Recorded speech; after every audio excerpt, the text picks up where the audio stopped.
నమస్తే, నా పేరు తేజస్విని. బీసీఎన్ న్యూస్ కి స్వాగతం. ముందుగా ముఖ్యాంశాలు. ఏపీలో ఒక రోజు ముందే పెన్షన్ల పంపిణీ కార్యక్రమం. పోడూరు మండలం పెనుమదంలో లబ్ధిదారుల ఇంటికి వెళ్లి పెన్షన్ పంపిణీ చేసిన మంత్రి నిమ్మల.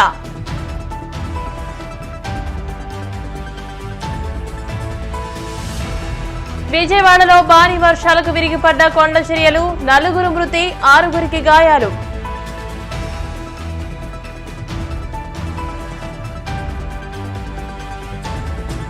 గోవిందనామ స్మరణతో మార్మోగిన కోనసీమ తిరుమల, వాడపల్లి వెంకన్న దర్శనానికి పోటెత్తిన భక్తజనం.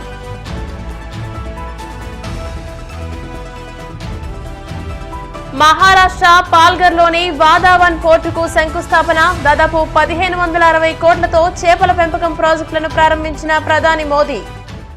ఇచ్చిన మాట ప్రకారం పెంచిన పెన్షన్ సొమ్మును ఇంటింటికి అందిస్తున్న ఎన్డీఏ ప్రభుత్వాన్ని ప్రజలంతా ఆశీర్వదించాలని మంత్రి నిమ్మల రామానాయుడు పేర్కొన్నారు. పశ్చిమ గోదావరి జిల్లా పోడూరు మండలం పెనుమదం గ్రామంలో పలువురు దివ్యాంగులకు, మంచం పట్టిన రోగులకు పెన్షన్ సొమ్మును మంత్రి స్వయంగా అందజేశారు. ఈ సందర్భంగా ఆయన మాట్లాడుతూ, అన్నమాట ప్రకారం 1వ తారీఖు కంటే ముందుగానే 31వ తారీఖునే ఇంటింటికి వెళ్లి పెన్షన్లు అందిస్తుంటే లబ్ధిదారుల కళ్లలో తాము ఎంతో ఆనందాన్ని చూస్తున్నామని అన్నారు. అనంతరం చంద్రబాబు ముఖ్యమంత్రిగా తొలిసారిగా ప్రమాణ స్వీకారం చేసి 30 ఏళ్లు పూర్తయిన సందర్భంగా పెన్షన్దారులు ఏర్పాటు చేసిన కేకును ఆయన దివ్యాంగులతో కలిసి కట్ చేశారు.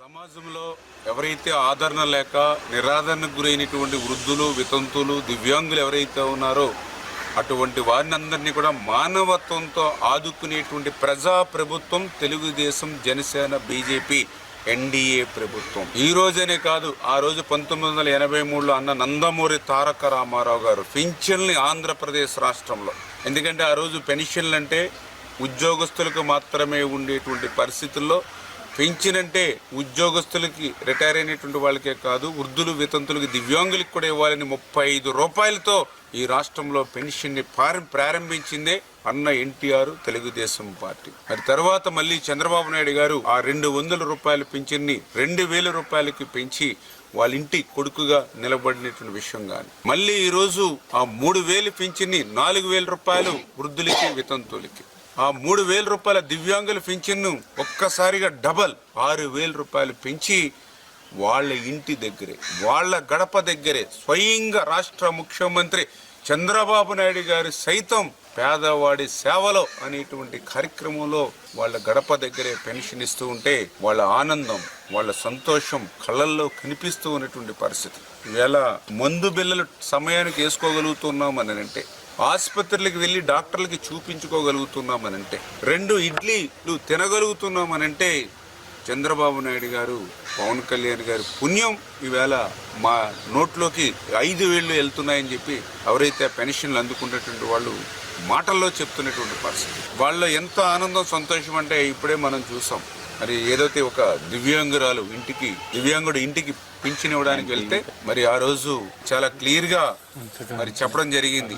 ఎవరైతే వాళ్ళ కుటుంబ సభ్యులు ఎవరైతే ఉన్నారో ఆ కుటుంబ సభ్యులందరూ కూడా మరి ఒక కేక్ కూడా తెచ్చి, అంటే చంద్రబాబు నాయుడు గారు రేపు 1వ తేదీకి ముఖ్యమంత్రిగా ప్రమాణ స్వీకారం చేసి, మొదటిసారి ముఖ్యమంత్రిగా ప్రమాణం చేసి 30 సంవత్సరాలు రేపు ఏదైతే సెప్టెంబర్ 1వ తేదీకి అవుతూ ఉందో ఆ సందర్భంగా ఆ పెన్షన్ అందుకుంటున్నటువంటి కుటుంబ సభ్యులు కూడా కేక్ కట్ చేసి స్వచ్ఛందంగా వాళ్ళకి శుభాకాంక్షలు తెలుపుతూ ఉన్నారనంటే, మా పేదవాళ్ళ జీవితాల్లో వెలుగులు నింపినటువంటి చంద్రబాబు నాయుడు గారు నిండు నూరేళ్లు ఆయుర, ఆరోగ్య, ఐశ్వర్య, ఆనందోత్సాహాలతో ఉండాలని అలా మనస్ఫూర్తిగా కోరుకోవడం చాలా చాలా సంతోషం. ఈ రకంగా భవిష్యత్తులో కూడా ఆ యొక్క పేదల్ని, వృద్ధుల్ని, వితంతుల్ని, దివ్యాంగుల్ని ఆదుకోవడమే కాకుండా మన ఇచ్చినటువంటి వాగ్దానాలు ఏవైతే ఉన్నాయో అవన్నీ కూడా 1 by 1 క్లియర్ చేస్తూ ఈ యొక్క ఆంధ్రప్రదేశ్ రాష్ట్రాన్ని అభివృద్ధిలోను, సంక్షేమంలోను భవిష్యత్తులో కూడా ఇదే మాదిరిగా మానవత్వంతో స్పందిస్తూ పనిచేస్తూ ముందుకు తీసుకెళ్తామని చెప్పి మీ ద్వారా తెలియజేస్తాం. విజయవాడలో కుండపోతగా వర్షాలు కురుస్తున్నాయి. భారీ వర్షాలతో జనజీవనం స్తంభించింది. పలు లోతట్టు ప్రాంతాల్లోకి వరద నీరు చేరి స్థానికులు తీవ్ర అవస్థలకు గురవుతున్నారు. క్రీస్తురాజపురంలో కొండ చర్యలు విరిగిపడి 2 ఇళ్లు ధ్వంసమయ్యాయి. ఈ ఘటనలో 4 మృతి చెందగా మరో 6 గాయాలయ్యాయి. పోలీసులు క్షతగాత్రులను స్థానిక ఆసుపత్రికి తరలించి వైద్యం అందిస్తున్నారు. జేసీబీ ప్రొక్లైన్ల సాయంతో కొండ రాళ్లను తొలగిస్తున్నారు.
కోనసీమ తిరుమలగా వర్ధిల్లుతున్న వాడపల్లి శ్రీ వెంకటేశ్వర స్వామి ఆలయం భక్తులతో కిటకిటలాడుతోంది. శనివారం స్వామివారికి ప్రీతికరమైన రోజు సందర్భంగా ఆలయంలో ప్రత్యేక పూజలు నిర్వహించారు. ఈ మేరకు ఆలయ చైర్మన్ రుద్రరాజు రమేష్ రాజు భక్తుల కోసం చేసిన ఏర్పాట్లను పర్యవేక్షిస్తున్నారు. స్వామి దర్శనానికి వచ్చిన భక్తులకు ఇలాంటి ఇబ్బందులు తలెత్తకుండా ప్రత్యేక ఏర్పాట్లు చేసినట్టు తెలియజేశారు. భక్తులు అధిక సంఖ్యలో హాజరై స్వామిని దర్శించుకుని మొక్కులు చెల్లించుకున్నారు.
అనకాపల్లి జిల్లా నర్సీపట్నం నియోజకవర్గంలోని ధర్మసాగరం గ్రామంలో స్పీకర్ అయ్యన్న పాత్రుడు పెన్షన్లు పంపిణీ చేశారు.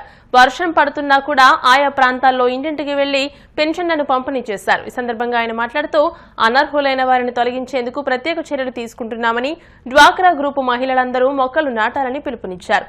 సెప్టెంబర్ 2న పవన్ కళ్యాణ్ పుట్టినరోజు సందర్భంగా గ్రామాలన్నీ శుభ్రం చేసే కార్యక్రమం ప్రతి గ్రామంలోనూ జరుగుతుందన్నారు.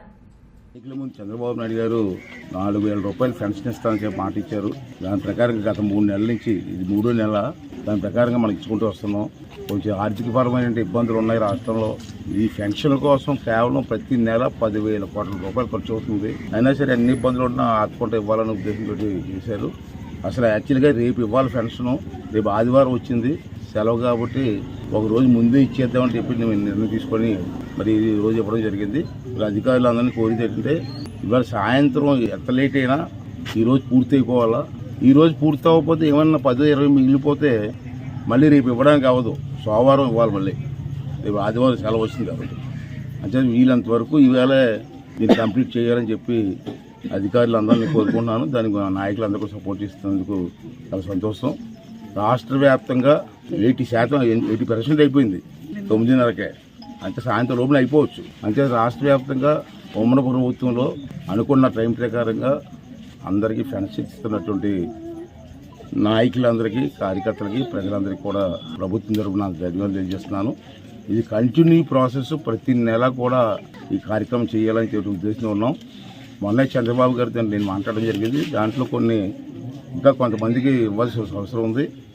సెప్టెంబర్ నెల నుంచి, అంటే వచ్చి ఈ నెల నుంచి సెప్టెంబర్ ఎండింగ్ నుంచి కూడా కొత్త వాళ్ళు కొంతమంది ఉండిపోయారు, ఇంకా అర్హులు, వాళ్ళకి కూడా ఇవ్వాలని చెప్పి, అలాగే అర్హత లేని వాళ్ళని కూడా తొలగించాలని చెప్పి కూడా నిర్ణయం తీసుకున్నాం.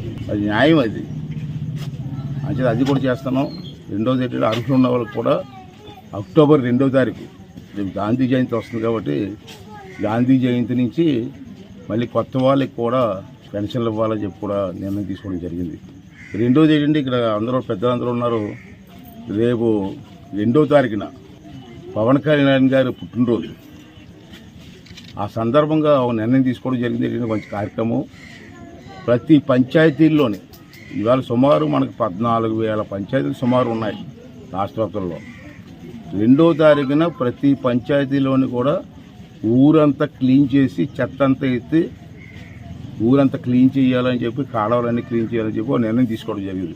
రేపు 2 తారీఖు నుంచే ఆల్రెడీ పంచాయతీలకు కూడా కొన్ని డబ్బులు ఇవ్వాలని చెప్పి నిర్ణయం తీసుకోవడం జరిగింది.